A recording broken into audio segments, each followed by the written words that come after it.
Bonjour à tous, ravi de vous retrouver pour l'édition de 12h45, les titres de journal. Cherté de la vie et baisse du pouvoir d'achat face à la flambée des prix des denrées alimentaires dans les marchés. Comment les populations parviennent-elles à concilier la cherté de la vie avec leurs revenus actuels? À suivre un reportage dans ce journal. L'art contemporain béninois est à l'honneur. Une nouvelle vision culturelle émerge de plus en plus pour mieux valoriser les arts et la culture du Bénin. L'exposition événement diptyque ouvert au Palais de la République en est un exemple.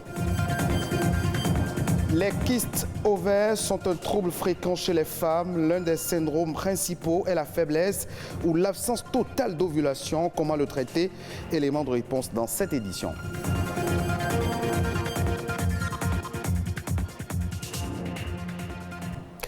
La vie sauvage est une partie de la biodiversité qui désigne toutes les formes d'animaux, de plantes, d'organismes fongiques ou d'autres qui vivent en liberté dans la nature à l'écart des influences humaines. En ce 3 mars, journée mondiale de la vie sauvage, les Nations Unies saisissent l'occasion pour sensibiliser à la préservation de la faune et de la flore ainsi que sur les dangers liés au trafic mondial des espèces sauvages. Le thème choisi pour cette année souligne le rôle clé des forêts qui abritent plus de 80% des espèces d'animaux, de plantes et d'insectes que compte la planète. Je le disais à l'entame de cette édition, le Bénin fait face à la flambée des prix des produits de première nécessité depuis quelques mois. Le pouvoir d'achat s'affaiblit également de plus en plus et il devient difficile aux populations de s'adapter à cette situation qui amenuise davantage la revenu. Comment les Béninois parviennent-ils à concilier alors les revenus actuels avec la cherté de la vie? Élément de réponse à travers ce reportage. Baisse du pouvoir d'achat, augmentation des prix des produits alimentaires sur les marchés et faible revenu dans les ménages. Les Béninois sont de plus en plus confrontés à la cherté de la vie. On parle de la cherté de la vie quand votre revenu habituel n'arrive plus à acheter ce que vous avez l'habitude d'acheter hier. Lorsque l'offre sur le marché diminue, il y a cherté de la vie. Ou c'est au niveau de la demande. Lorsque la demande d'un produit est très élevée, ce produit-là coûte cher. Lorsque la démographie augmente, c'est-à-dire les populations augmentent et que la capacité de production ne suit pas le rythme de croissance démographique, il peut y avoir également cherté de la vie. Face au faible pouvoir d'achat des populations, les prix des produits de première nécessité sont également en constante augmentation sur les marchés. Conséquence, les populations peinent à concilier la cherté de la vie avec leurs besoins quotidiens. Mieux, elles ne parviennent pas à épargner. On n'arrive même pas à économiser. Moi, difficilement, j'arrive à vendre 2000 par jour. Sans mentir, on n'arrive pas à économiser. Le temps là, il n'y a plus d'économie. C'est ce qu'on vend. Par exemple, le peu qu'on trouve là, c'est ça qu'on prend pour satisfaire les besoins. Il n'y a plus de bénéfices, trop de bénéfices sur les trucs, tout est cher. Le pays est devenu cher. Ce qui était à 100 francs, c'est devenu à 300. On n'arrive plus à s'en sortir. C'est difficile, très difficile. Tout rentre dans les dépenses. Qu'est-ce qu'on va garder pour s'occuper des enfants? On n'arrive pas à économiser. Le peu que nous trouvons dans la journée là, ça ne suffit même pas pour satisfaire le besoin quotidien du foyer. Pour atténuer les difficultés liées à la hausse des prix et à la baisse du pouvoir d'achat, l'économiste propose 2 solutions. Augmenter l'offre sur le marché, rationaliser les dépenses dans les ménages et encourager l'épargne chez les populations. Quand on parle de l'épargne globale, c'est le revenu national moins la consommation. Donc c'est important de travailler à ce que les citoyens aient quelque chose à épargner. Alors pour épargner dans le contexte de la cherté de la vie, le tout réside dans la rationalisation des dépenses du ménage. Si on ne rationalise pas les dépenses du ménage, on va faire des dépenses inutiles. Aujourd'hui, dans le contexte plus précis au Bénin, on constate que l'offre C'est-à-dire ce que les gens mettent sur le marché est resté constante alors que nous avons dans le même temps l'augmentation de la population, ainsi de suite. Pour atténuer tout ça, il faut augmenter l'offre sur le marché. Dans les marchés, la flambée des prix des produits affaiblit davantage les revenus des populations, surtout les couches vulnérables. Des mesures devraient être adoptées pour encourager la production et la consommation des produits locaux, surtout pour améliorer le pouvoir d'achat des différentes catégories de travailleurs de la société.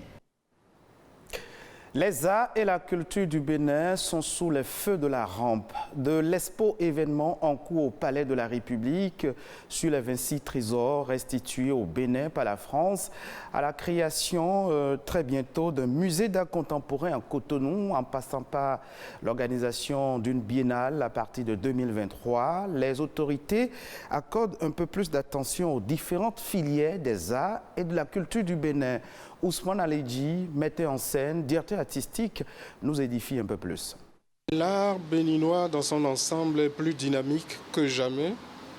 C'est un paradoxe quand on connaît, on va dire, le contexte de crise sanitaire qui pénalise les acteurs du secteur des arts dans son ensemble. Je parle par exemple des musiciens, des hommes de théâtre, la danse contemporaine, qui manquent d'activité de scène parce que le grand public ne peut plus être réuni dans un enclos pour présenter leurs prestations. L'art plastique, dans le même environnement, est plus foisonnant que jamais parce que justement les plasticiens sont plus féconds quand ils sont enfermés, on va dire, dans un environnement calme. L'art plastique au Bénin est en pleine mutation avec différentes signatures, différentes type d'expression.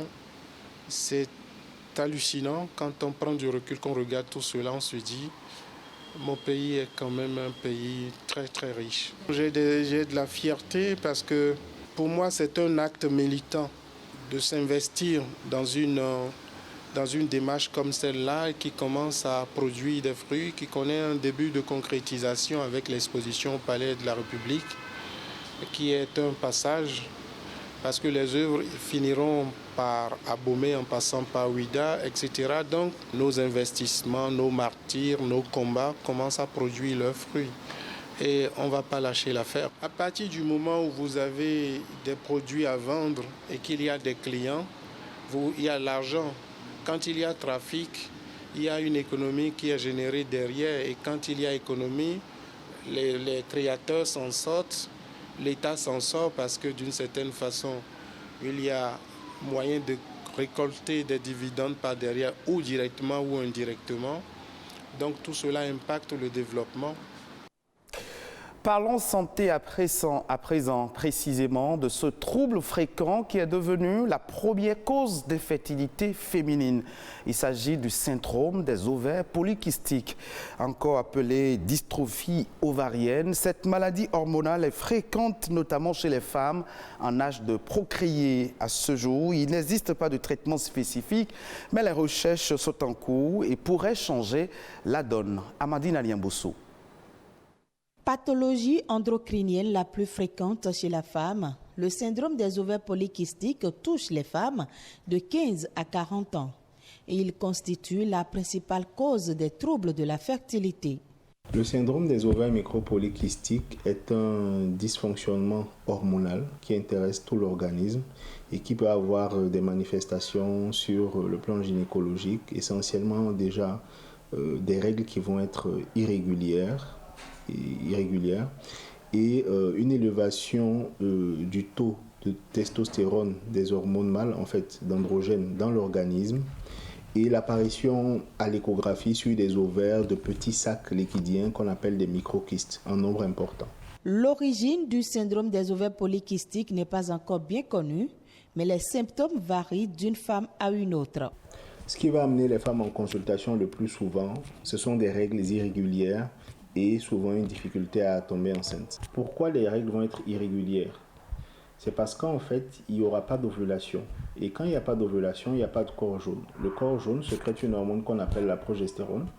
Et c'est la chute du taux de progestérone qui déclenche l'apparition des règles.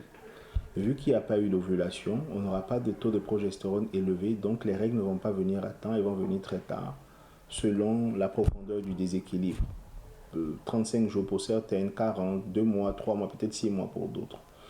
Donc, c'est ce qui fait qu'on a ces règles en fait qui sont irrégulières. On sait que le surpoids a tendance à être aussi responsable.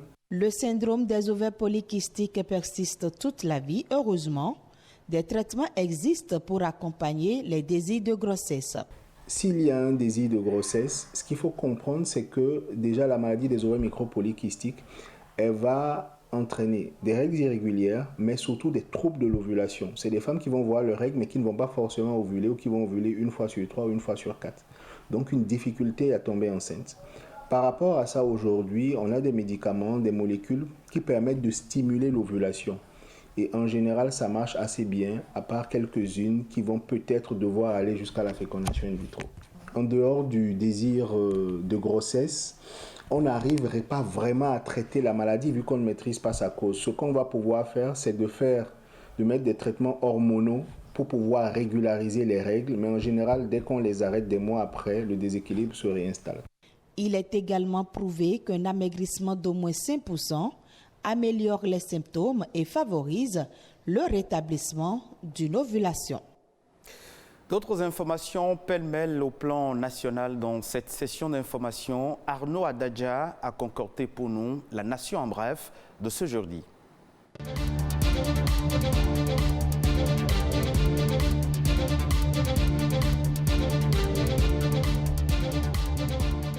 Agriculture au Bénin, les acteurs de l'Agence territoriale de développement Pôle 2 couvrant la zone du bassin cotonnier du Bénin veulent fédérer davantage leurs expériences pour plus de productivité dans le secteur agricole. Ils viennent de tenir leur deuxième revue semestrielle au titre de l'année 2021.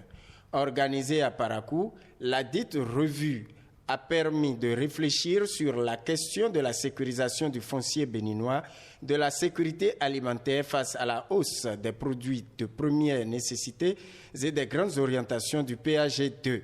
Ces acteurs du monde agricole ont pris l'engagement de multiplier les performances de leur secteur d'activité. 15 pays de l'espace communautaire du réseau ouest africain des organisations paysannes des producteurs agricoles ROPA envisagent d'aider l'État béninois à améliorer les politiques commerciales des organisations des producteurs de riz. Pour y parvenir, les experts de ces pays se sont engagés à mutualiser leurs efforts afin d'organiser la production et de développer des stratégies d'écoulement facile du riz ouest africain. L'objectif principal est de faire du riz béninois une chaîne de valeur ajoutée à l'économie nationale. Et puis le Bénin est à l'honneur au Moyen-Orient. Nos richesses artistiques, culturelles et touristiques sont mises en valeur à la faveur de l'exposition universelle de Dubaï. Le ministre béninois de la Culture et du Tourisme, Jean-Michel Abimbola, a profité de cette occasion pour appeler les investisseurs étrangers à choisir la destination Bénin. À ce sujet, la ville de Dubaï espère conclure un partenariat durable avec le Bénin.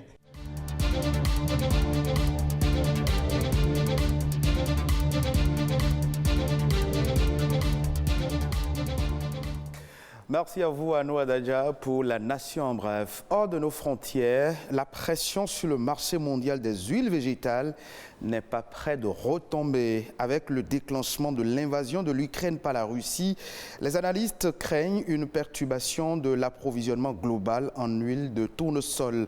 Et pour cause, l'Ukraine représente le premier producteur mondial d'oléagineux et premier exportateur mondial de l'huile végétale. Plus largement, la région de la mer Noire compte pour près de 3/4 des expéditions de l'huile végétale et 60% de l'offre globale. Pour rappel, l'huile de tournesol est le 4e le plus cultivé derrière l'huile de palme, l'huile de soja et l'huile de colza. Ce sera tout pour cette session d'information que vous pouvez revoir sur le www.ortb.bj. Merci de nous avoir suivis.